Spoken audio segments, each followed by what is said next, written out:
Magandang umaga mga ka-happy hour. Narito ang mga balita para sa MBC TV Network News Update, 11 AM edition.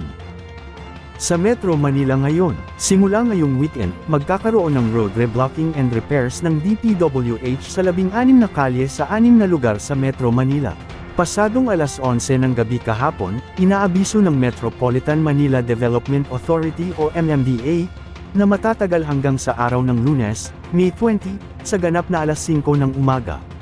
Kabilang ang isang outer lane ng Regalado Avenue northbound, Susano Road Novaliches, second lane from sidewalk ng G. Araneta Avenue, truck lane ng Congressional Avenue exit, inner lane ng Payates Road, fourth lane from sidewalk ng Commonwealth Avenue, second lane from sidewalk ng North Avenue northbound, first lane from sidewalk ng Santo Domingo Avenue, Tandang Sora Avenue, EDSA southbound sa Makati, second lane from sidewalk ng Fairview Avenue, EDSA southbound sa Pasay, inner lane ng Taft Avenue, first lane ng Rojas Boulevard southbound, at SSH East Service Road.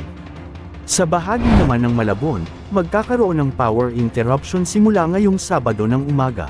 Magsasagawa ng power interruption ang Meralco hanggang mamayang alas 11:30 ng umaga, sa ilang bahagi ng Barangay Acacia at Tugatog, dahil sa isasagawang line maintenance sa Prelaya Street Barangay Tugatog.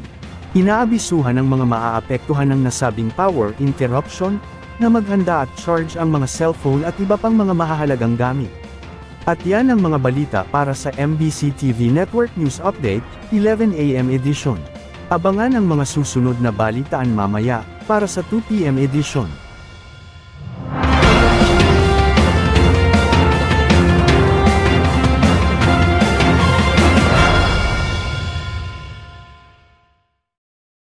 Mga ka-happy hour, kung gusto mong manood ang mga balita sa MBC TV Network News Update, mag-subscribe sa aming YouTube channel, at i-like ang aming Facebook page.